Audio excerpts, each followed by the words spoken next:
오늘 말씀의 제목을 한번 따라 하시겠습니까? 성육신. 성육신. 영어로 말하면 incarnation. 아무도 안 따라하는 어려운 얘기죠.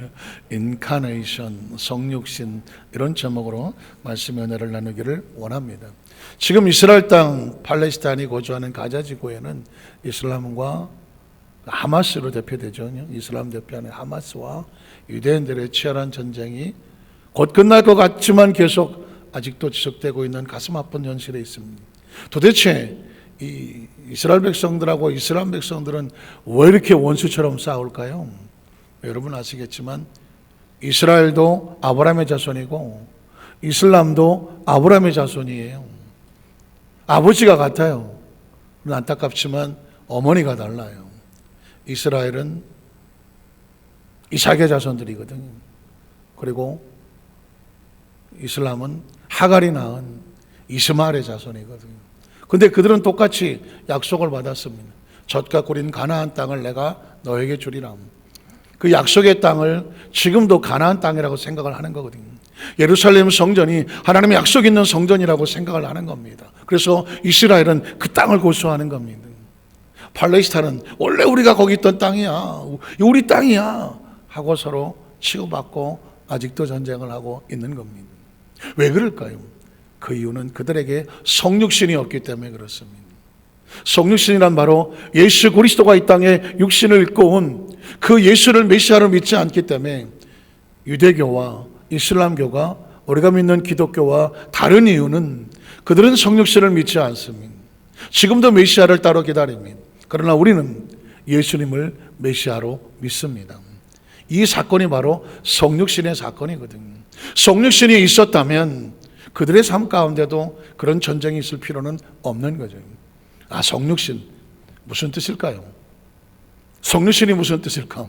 성육신이라는 단어는 기독교의 가장 핵심적인 단어이기 때문에 성육신이라는 단어를 안 들어보신 분은 없을 텐데 뜻이 뭐냐고 물어보면 약간 머뭇거리게 되어지죠. 성육신을 한문으로 보면 이룰 성자를 쓰더라고요. 그러니까 육신을 이루었다, 이런 의미를 가지고 있습니다. 육신을 이루었다는 의미가 뭐예요? 크리스마스의 가장 중요한 의미는 성육신에 있는데 육신을 이루었다는 얘기를 한문을 가지고는 잘 모르는 거예요. 그래서 할 수 없이 영어를 빌려왔습니다. 영어를 빌려왔더니 incarnation이라는 단어를 성육신이라고 말합니다. incarnation이라는 것은 앞에 in이라는 단어, 안으로 들어온다, 안으로 들어온다는 거거든요. 그리고 carnation이라는 것은 카니발이라고 하는 어원을 가지고 있습니다. 카니발은 어디서 들어보지 않았습니까? 어디서 들어봤습니까? 자동차 이름이 카니발이잖아요.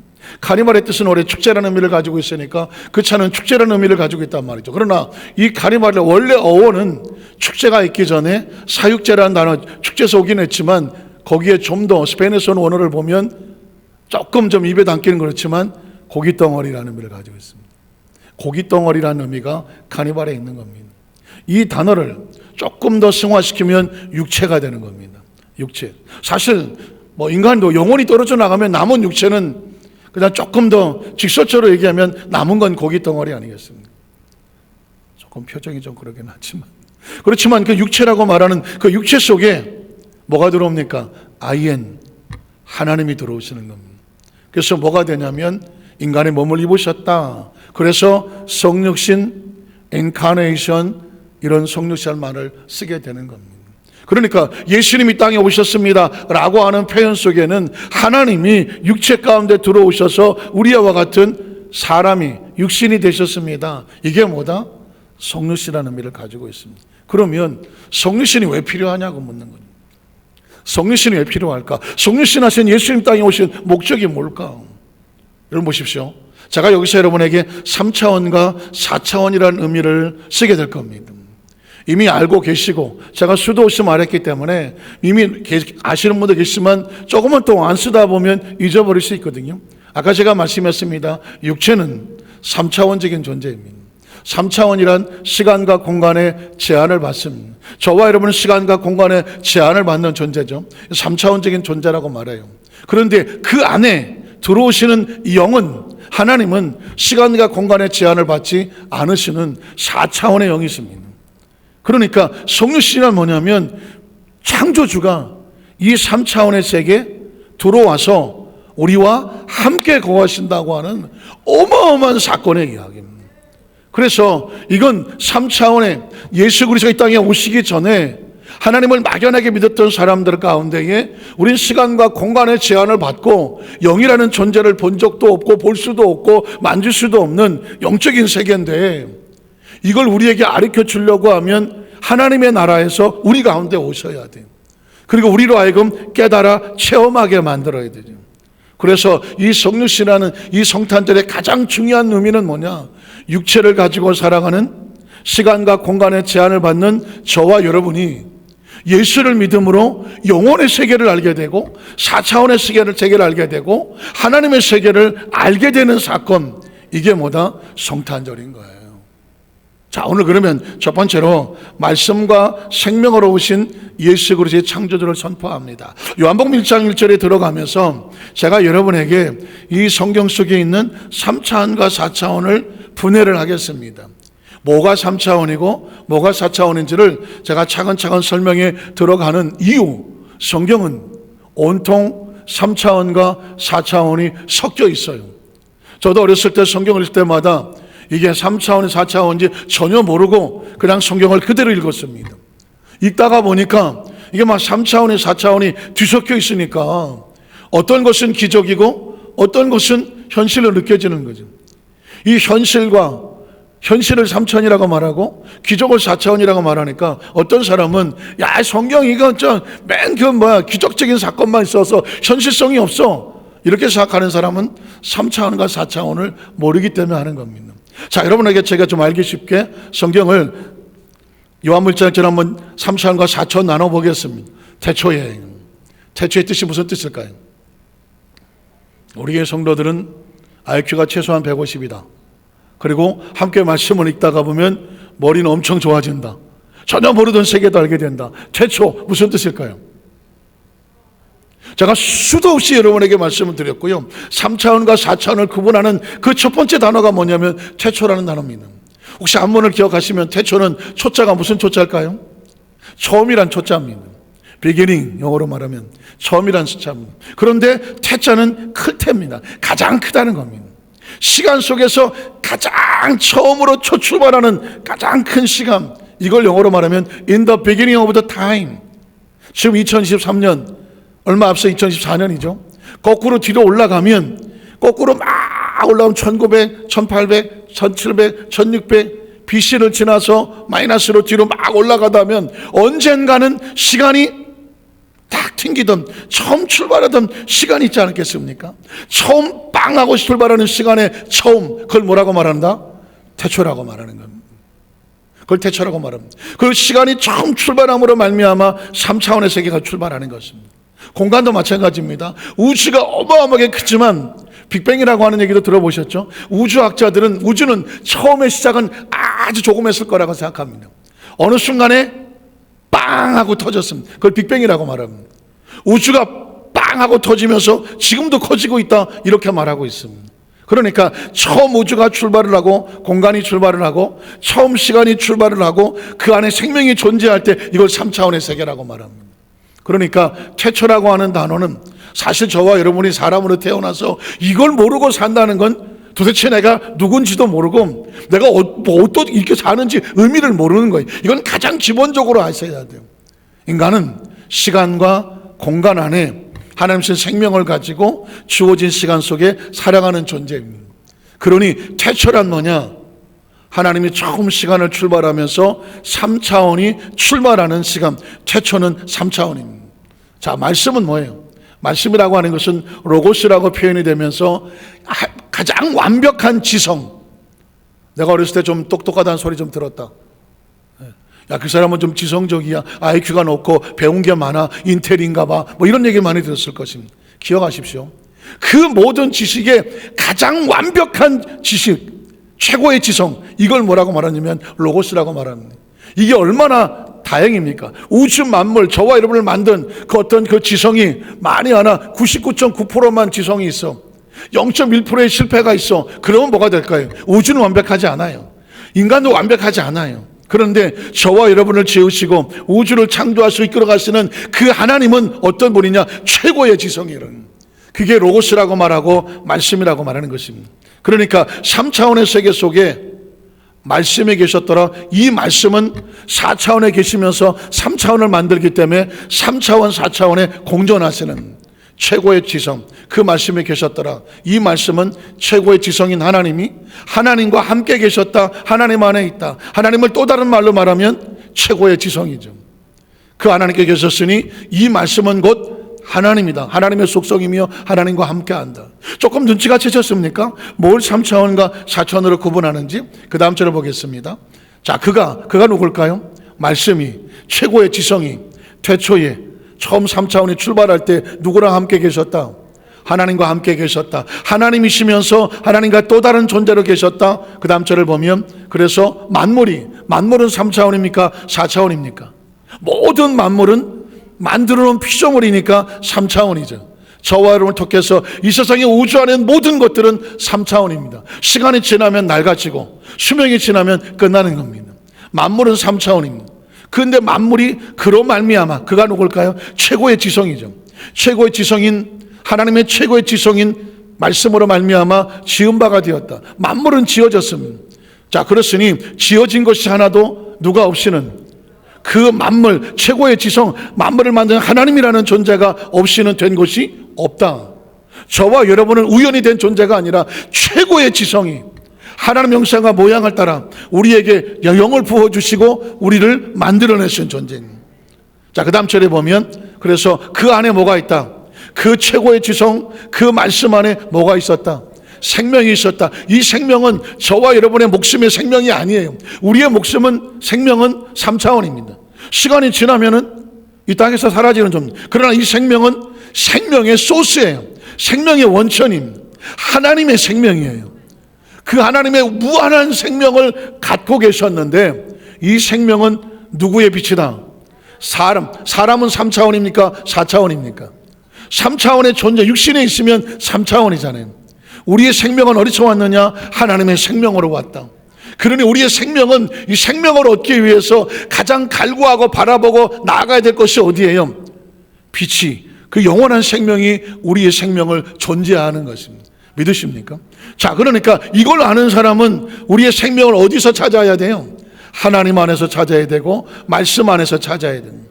자, 그 다음 절을 보면 그 다음 절은 먼저 창세기가 나와요. 제가 여러분의 3차원과 4차원의 세계를 말씀드리면서 여기까지 제가 감을 잡도록 만들었다면 이제 창세기 1장 1절에 가면 아까 요한복음 1장에 태초란 단어가 나왔습니다. 이건 만물이 존재하기 위해서 창조주 로고스를 상징하기 위해서 예수가 누구냐? 를 설명하기 위한 것이고, 창세기 1장 1절은 하나님의 존재, 창조주를 설명하는 겁니다. 놀랍게도 요한복음 1장 1절에도 태초에가 나오고 창세기 1장 1절도 뭐가 나와요? 태초가 나오잖아요. 태초를 모르면 이 세상이 어떤 존재 알 수가 없습니다. 자, 태초는 아까 뭐라고 말했습니까? In the beginning of the time. 세상의 시간이 빵 출발하던 시간이 출발을 했습니다. 3차원이 출발하려면 시간이 있어야 되고요. 그 다음에 하나님이라고 하는 최고의 지성, 절대주라고 하는 창조주가 존재하고요. 그 하나님 뭘 만듭니까? 천지를 뭐예요? 스페이스를 말하는, 공간을 말하는, 제가 아까 말씀한 우주도 처음으로 시작했지만 빵 빅뱅을 하면서 엄청나게 커졌다고 말했습니다.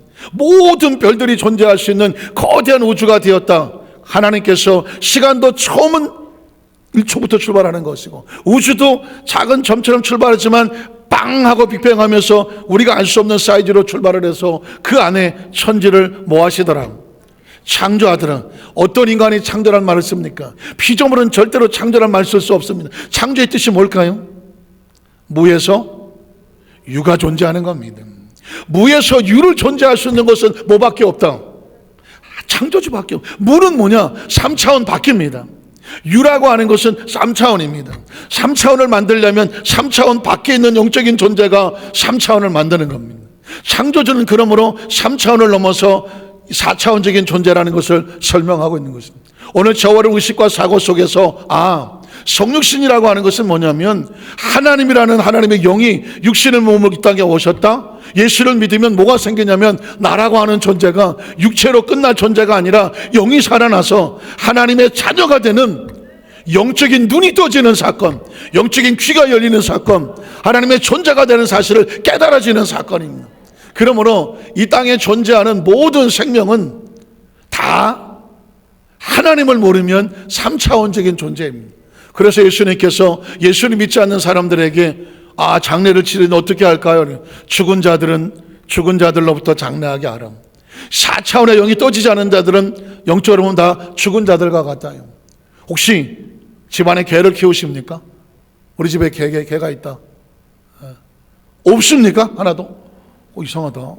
그 애견 이렇게 키우는 사람들이 우리나라에 뭐 몇백만이 된다고 하는데, 그래서 오죽하면 집안에 애완견을 키우는 사람을 집사님이라고 부르잖아요.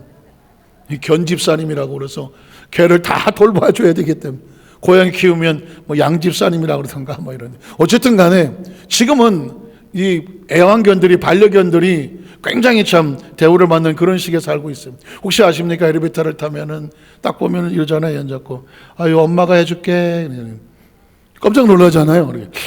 누군가 때문에 강아지가 거기 있고, 요즘 유모차에 누가 타고 다녀요? 어린아기는 없습니다. 강아지들이 타고 다니고 고양이가 타고 다닙니다. 근데 재밌는 사실은 뭐냐면 이 아이들이 예배를 드리러 올 때 목사님 우리 아이를 떼어놓고 있을 수가 없어서 데리고 와도 돼요 그럽니다. 요즘은 어느 교회는 고양이 데려오고 강아지 데려오라고 애견을 따로 맡기는 장소를 만들기도 합니다. 조만간에 아마 주일학교가 생길 수도 있을지 모르겠어요. 왜냐하면 어떤 분들은 이렇게 말하거든요. 목사님 우리 애가 아파서 그러는데 안수 좀 해주세요. 그러지. 가서 보면 고양이에요. 가서 보면 강아지예요. 근데 이제는 애완견이, 아니 저는 절대로 이 애완견 키우신 분들을 제가 뭐라 그러는 게 절대로 아니고요. 이제는 애완견이 반려견이 되고 가족같이 됐어요. 그런데 너무 이제 가족같이 가다 보니까 어떤 분들은 이렇게 해도 해요. 목사님 우리 개 침례 좀 내주세요. 강아지 침례를 해달라는 분도 있고요. 어떤 분은 또 이렇게도 하게 하죠. 아유 우리 기르던 강아지가 죽었는데 임종 예배 드려주세요. 뭐 이런. 이제 정말 자녀 같은 인식을 가지고 하시는 거예요. 그런데 제가 한 가지 말씀을 드리면, 안타깝지만 이 땅에 존재하는 모든 생물 가운데 인간을 제외하고는 영혼이 없습니다. 그러니까 소중하게 키우고 안전하게 잘 돌보는 건 좋지만 그 영혼들이, 그 짐승들이 영혼이 있어서 예배를 드리고 영혼이 있어서 하나님 나라 가고 이런 거는 없는 거예요. 안타깝지만. 그러나 기억하십시오.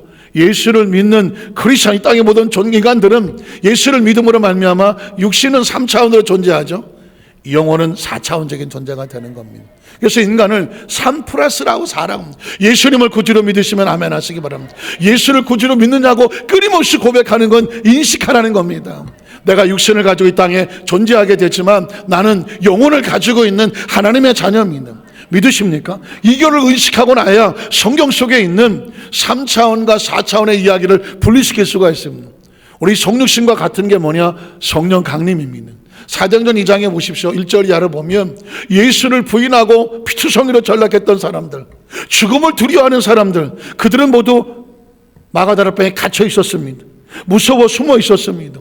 그들이 어떻게 거기서 나옵니까? 오순절날 그들이 다 같이 한 곳에 모여 기도할 때 급하고 강한 바람 같은 소리가 있어서 마치 불에 혀같이 갈라지는 것이 각 사람 머리 위에 임했다고 말합니다. 성령이 강림하지 않습니다.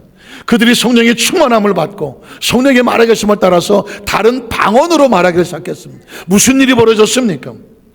그 120문도는 3차원적인 사람들이었습니다. 성령은 어디서부터 옵니까? 하늘로부터 오는 것입니다. 성령은 4차원적인 하나님의 영입니다. 그 영이 들어와서 3차원을 지배하고 점령하고 다스려서 영적인 존재로 만드니까 더 이상 다락방에 숨어 있지 않습니다. 다락방을 걷어차고 나가서 예수를 증거하는 존재가 되었습니다. 이게 바로 성육신의 예수를 말하면 3차원적인 존재가 4차원의 능력을 얻게 되는 것처럼 성령을 받으면 3차원에 두려워 떨던 존재가 성령 충만을 받고 4차원적인 존재로 바뀌어지는 겁니다. 오늘 저와 여러분의 이 성탄절에 가장 중요한 것은 성경 속에서 말씀을 통해서 내가 육신을 입고 땅에 살지만 이 땅에서 잠시 살다가 없어질 존재가 아니라는 사실입니다. 예수를 그 주로 믿음을 말미암아 하나님께 나아갈 수 있는 길이 생기고 진리를 깨닫게 되고 생명을 얻게 되는 것. 그래서 예수님께서 I am the way, 내가 길이라고 말하는 거예요. 그 길은 이 땅에서 천국을 갈 수 있는 길이에요. 내가 생명이야. 영원한 생명을 공급하는 걸. 진리라는 사실, 이 사실을 깨닫게 만드는 것입니다. 제가 안타까운 것은 성경을 읽다가 보니까 어느 날 제 눈에 이 성경이 3차원과 4차원으로 갈라져 보이는 거예요. 왜 갈라져 보일까요? 그 전에 그렇게 보이지 않았기 때문에. 그래서 지금 제가 여러분에게 말씀을 이렇게 설명하고 있지 않습니까? 이게 얼마나 중요하냐면 제 마음에 소원이 생겨요. 오늘 말씀을 준비하는 가운데 내가 성경을 주석을 하나 새로 해야 되겠다. 3차원과 4차원을 갈라서 창세기 1장 1절에 제가 분해했던 것처럼 우리 성도들이 말씀을 잘 이해할 수 있도록 3차원과 4차원을 마치 생선의 뼈에서 살을 갈라내듯이 분리시키는 것처럼 이거를 분리시켜 놓고 이건 4차원입니다. 이건 3차원입니다. 우리가 살고 있는 삶 가운데 4차원의 세계는 이런 겁니다. 3차원의 세계는 이런 겁니다. 그러니까 4차원의 세계는 영적인 세계로 받아들이고 3차원의 세계는 우리가 육신의 삶을 이해하고 살아가며 이 땅의 삶을 사는 건 3차원적인 시간 같지만 우리의 영혼은 하나님의 자녀이기 때문에 영적인 4차원의 세계로 살아갑니다. 이걸 깨닫게 되면 하나님의 말씀이요, 영은 영으로 다가오고 육은 육으로 책에 들어와서 신앙의 속이 어렵지가 않게 되거든요. 그래서 제가 이걸 하려면, 그래서 제가 우리 2부 예배 때 그랬어요. 우리 성도들 가운데 돈을 좀 많이 버시라고, 돈을 많이 벌어서 저 좀 도와주시라고. 사무실도 아멘 하셔서 아이고 감동이야. 사무실도 있고 직원도 있어야 돼. 그래서 창세부터 계시록까지를 이 3차원과 4차원으로 분해를 해서 성경을 읽어도 많은 사람들이 성경도 이해를 할 수가 없는 이유가 뭔지 아십니까? 3차원에 4차원을 섞고 나서 이게 그거 같고 저거 같아서 하나님이 무슨 산신령인 줄 알아. 그냥 그 영적인 것과 육적인 것이 분해가 안 되면 사람이 혼동이 오기 때문에 그래요. 제가 무슨 농담같이 이렇게 말씀했지만 제 마음속에 어쩌면 하나님께서 소원을 주시면 이 창세기부터라도 하나하나 분해를 해갖고 이 새롭게 만든 해석을 만들어서 우리 성도들한테 좀 더 쉽게 보일 수 있게 하면 얼마나 감사할까, 그런 마음을 가지게 됩니다. 이 성탄절도 마찬가지입니다. 성탄은 메리 크리스마스, 할렐루야, 감사도 소중하고 귀하지만 본질적인 성육신의 의미를 알지 못하면 성탄절은 행사로 끝나고 예식으로 끝나는 것입니다. 자, 이렇게 바뀌어지게 되면 뭐가 달라집니까? 성탄절의 또 다른 것은 뭐냐? 우리에게 새로운 운명을 바꿔주시려고 하시는 메시아를 발견하게 됩니다. 제가 어저께 설교를 할 때에 예수님의 탄생을 앞두고 우리가 뭘 준비해야 되느냐? 예수님이 땅에 오신 목적은 예수를 믿으면 운명이 바뀐다고 말했습니다. 기억하십니까? 마태복음 1장 21절에 이름을 뭐라고 해라? 예수라고 해라. 예수는 자기 백성을 저들의 죄에서 건져내는 거다. 죄 속에 허우적거리는 그들을 건져내어 자유케 하는 거다. 예수를 믿으면 운명이 바뀌는 거다. 여러분, 우리가 8.15 해방을 만나서 유관순 누나를 비롯해서 모든 사람들이 만세운동하고 하지 않았습니다. 여러분 보십시오. 36년을 일제하에 있었다가 해방을 얻으니까 그 시대 사람들은 진짜 미친 듯이 외치지 않았습니까? 대한독립 만세.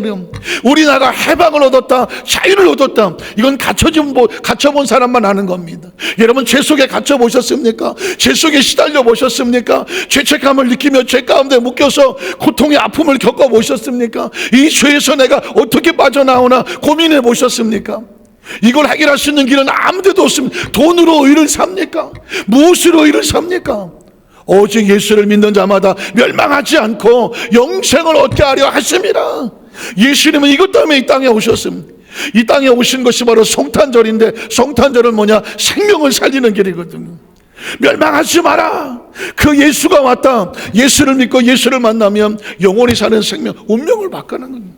저는 우리 여도수만상교회 성도들이 이제껏 살면서 예수는 어떤 종교 지도자가 아닙니다. 예수는 기독교의 행사가 아닙니다. 의식이 아닙니다. 종교로 끝나지 않습니다. 예수를 만나는 사람은 운명이 바뀌어져야 돼요. 삶의 방향이 바뀌어지고 가치가 바뀌어지는 겁니다. 왜냐하면 그렇지 않으면 하나님이 땅에 오실 이유가 없는 겁니다. 기억하십니까? 오늘 성경 본문 속에 예수의 성탄절은 무슨 의미 있느냐? 성탄에 예비하는 사람은 하나님 안에서 운명이 바뀌어진 사람들입니다. 요한복음 6장 5절 이하를 보면 또 갈라보겠습니다. 어둠의 자녀에서 하나님의 자녀로 운명이 바뀌더라. 5절을 보면 빛이 어둠, 빛은 생명이고요, 하나님의 창조주가 이 세상의 운명을 바꾸려고 이 세상에 어둠을 비췄습니다. 그러나 어둠이 빛을 깨닫지를 못합니다. 우리가 예수를 우리 힘으로 믿지 못합니다. 예수가 믿어져야 믿어지는 것입니다. 영안이 열려져야 되는 것이고, 영의 귀가 열려져야 되는데 하나님이 우리 마음을 열어주셔야 되는 거거든요. 어둠이 깨닫지 못하더라. 하나님께로부터 보내시는 분, 하나님은 4차원입니다. 보내심을 받은 사람이 있으니 사람은 3차원입니다. 그의 이름은 누구다? 요한이다. 3차원에 있는 존재였는데 하나님의 인사이트가, 영감이 다가오면, 사명이 다가오면 눈이 열려지고 귀가 열려지죠. 새로운 존재가 되죠. 그 다음 절에 보니까 그래서 그가 뭐 하러 왔습니까? 빛에 대하여 하나님에 대해서 증언하러 왔습니다. 빛이란 딴 게 아닙니다. 그리스도의 복음을 말하는 것입니다. 빛에 대해서 증언하고 모든 사람은 3차원의 세계입니다. 그런데 자기로 말미암아, 그 요한으로 말미암아 예수를 믿게 하려고 사명을 받았습니다. 그 다음 절을 보면 그래서 그는, 세례 요한은 뭐가 아닙니까? 빛이 아닙니다. 빛은 예수 그리스도요, 영원한 생명이요, 말씀이요, 하나님이거든요. 세례 요한은 빛이 아닙니다. 세례 요한은 3차원이고 빛은 4차원입니다. 이 빛에 대하여서 증언하러 온 것입니다. 자, 그 다음 절을 보면 계속 읽어볼게요. 참빛이라고 말했습니다. 무슨 뜻인 것 같아요? 우리가 보는 세상에 빛은 여러 종류의 빛이 있습니다. 그런데 성경은 참빛이라고 말하는 것은 빛의 근원을 말하는 것입니다. 마치 우리의 생명이 각자 생명을 가지고 있지만 이 생명의 근원은 예수 그리스도의 영원한 생명의 근원이 있는 것처럼 빛도 마찬가지입니다. 여러 사람들이 빛의 역할을 감당할 수 있겠지만 그 빛의 근원은 누구다? 참빛이라고 말하는 겁니다. 그 세상에 와서 각 사람 비추는 빛이 있었나니 그가 세상에 계셨습니다. 놀랍지 않습니다. 이게 크리스마스인 거예요. 그 영원한 생명, 4차원의 생명의 근원이 3차원의 세계에 오셨다는 것입니다. 그러나 세상은 그로 말미암아 지은 바 되었지만 세상이 그를 알지 못했습니다. 예수가 이 땅에 왔을 때 모든 사람들이 맞이하지는 않았습니다. 왜 그랬을까요? 그가 누구인지를 모르기 때문입니다. 알 수 없었기 때문입니다. 자기 땅에 왔습니다. 그런데 그 피조된 자기 백성이 그 예수를, 창조주를 영접하지 아니하였으나, 영접하는 자, 드디어 여기서 나오는 겁니다. 하나님께서 눈을 열어주시고 귀를 열어주셔서 예수를 만나며 그가 메시아인 것이 믿어지는 사람들, 영접하는 자에게, 곧 그름을 믿는 자들에게는 무슨 축복을 주십니까? 하나님의 자녀가 되는 권세를 주셨습니다. 잘 보십시오. 하나님이라는 4차원의 영의 자녀가 됐다는 신분이 달라지는 거죠. 우리의 존재 가치가 달라지고 목적이 달라지고 우리의 위치가 달라지고 위상이 달라지는 거예요. 예수님을 그대로 믿으시면 아멘 하시기 바랍니다. 더 이상 죄의, 세상의, 운명의 팔자에 묶여가 사는 존재가 아닙니다. 하나님께서 우리를 자녀로 삼아주심으로 말미암아 너의 인생은 내가 책임져 줄게, 너의 미래는 내가 끌고 갈게. 육신의 자녀는 좀 부족한 것이 있어서 육신의 자녀의 부모에 실망할 수도 있고 나를 도와주지 못할 수도 있고 지금 나랑 같이 할 수도 없을지도 있어요. 그러나 기억하십시오. 예수를 믿는 자기 백성은 하나님의 자녀가 되어주는 것, 하나님의 부모가 되어주는 것, 하나님의 근원이 되어주는 것, 하나님의 인도자가 되어주고 공급자가 되어주는 것, 이게 하나님의 자녀가 된다는 소원이요, 우리에게 주시는 메시지인 것입니다. 우리 자기서 한번 축복하십시오. 당신 하나님의 자녀입니다.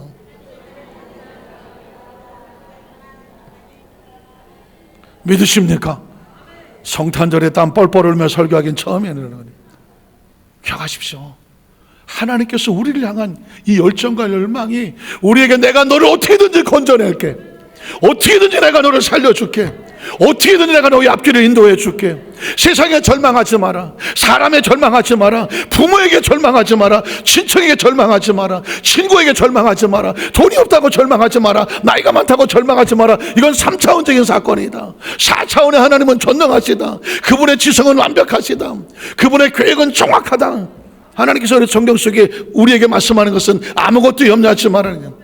하나님 안에 온 자기 백성은 하나님이 꿈꾸게 하시고 이끌어 가신 줄로 믿습니다. 그걸 권세라고 말하는 것이죠. 그 다음 절에 보면 이는 혈통으로나 육적으로나 사람은, 혈통은 3차원입니다. 육정도 3차원입니다. 사람의 뜻도 3차원입니다. 예수 믿는 성도들은 육신으로 난 것이 아닙니다. 오직 무엇으로 났습니까? 하나님께로부터 났다고 하는 거예요. 오늘 저와 여러분 존재는, 육체는 부모가 낳습니다. 그러나 우리의 영혼은 하나님께서 우리를 깨우셨습니다.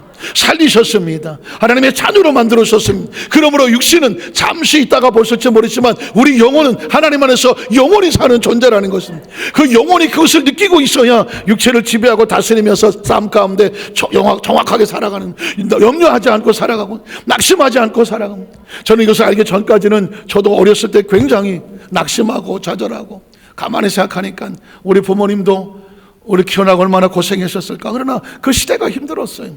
저도 가만히 생각하니까 부모님들한테 많이 실망하고 낙심하고 좌절한 적도 많았습니다.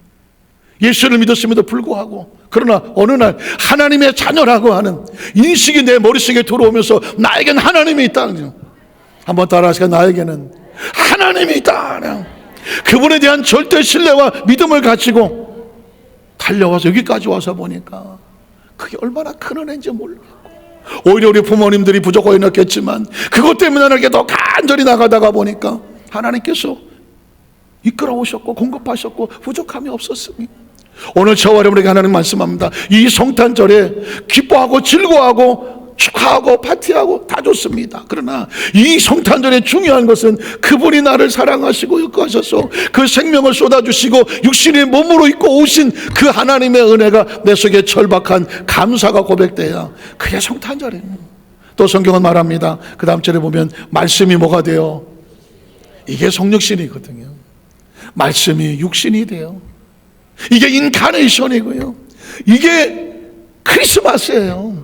크리스마스는 딴 게 아닙니다.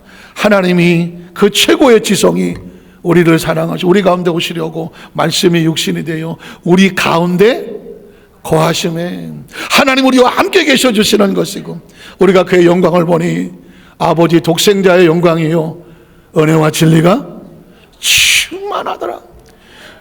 계속 넘어가겠습니다. 그 다음 절에 보면 우리가 다 그의 충만한 데서 받으니, 우리는 연약한 존재들이지만 4차원의 그 은혜의 충만한 데 받으니 이제 우리 가운데도 은혜 위에 은혜가 넘쳐나고, 또 율법은 모세로 말미암아 계명을 왜 주셨을까요?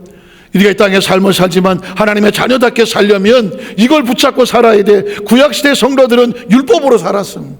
그러나 예수 그리스도의 성육신 이후에 은혜와 진리는 누구로 말미암아 온 거예요? 예수 그리스도를 말미암아 은혜와 진리가 왔고, 그 다음 절에 바라보면 본래 하나님을 본 사람이 있을까요? 없을까요? 없어요. 그런데 아버지 품속에 있는 독생하신 하나님 누굴까요? 예수 그리스도가 우리 눈에, 우리 귀에, 우리 손에 잡히도록 이 땅에 오셨습니다. 나타나셨느니라. 이게 크리스마스라는 것입니다. 말씀을 정리하기를 원합니다. 크리스천들에게 제가 아까도 말씀했지만 이 3차원과 4차원을 정확하게 구분하지 않으면 이게 내가 물에 물 탄 건지 술에 술 탄 건지 신앙생활을 하는 건지 세상 사람인지 구분이 안 됩니다. 철저하게 기억하십시오. 난 육신은 이 땅에 있고 살아갔지만 내 영혼 하나님의 나라에 속한 4차원적인 존재다. 믿으십니까? 그래서 여러분 마태복음 5장 혼인잔치 얘기할 때도 마찬가지입니다. 신랑은 3차원입니까? 4차원입니까? 신랑은 다시 오실 예수님을 상징하는 4차원적인 존재입니다. 언젠가 그분은 우리에게 이 땅에 재림의 주로 오실 것입니다. 신부는 뭘까요? 3차원에서 신랑을 기다리는 그리스도의 신부들과 같아요. 이 안에서 우리가 성령의 기름 뚝불을 가지고 슬기롭게 늘 체크하면서 혼인잔치를 기대하는 겁니다. 혼인잔치는 뭘까요? 3차원이 끝나고 4차원이 시작되는 겁니다. 혼인잔치의 문이 열린다고 말했습니다. 그 문에 들어가는 것은 신랑과 같이 하는 세계는 영적인 세계요 천국의 세계고, 안타깝지만 혼인잔치에 들어가지 못하는 미련한 처녀들은 3차원에서 하나님의 나라를 들어가지 못하는 존재와 같아요. 오늘 저와 여러분이 2023년을 잘 마무리 짓고 24년을 출발하면서 철저하게 앞으로 나는 육신으로 살지 아니하고 영혼으로 살아가고, 하나님의 꿈을 꾸고 하나님의 비전을 말하고 하나님의 생각을 품고 몸과 마음을 새롭게 하고 날마다 그래 신부답게 4차 하나님 나라를 준비하며 살아갑니다. 이 소망을 가지고 출발을 해야 2023년 크리스마스는 내 생의 최고의 크리스마스가 되고 최고의 성탄절이 될 겁니다. 그 은혜가 함께 하시기를 주의 이름으로 축복합니다. 기도하겠습니다. 전능하신 하나님 아버지,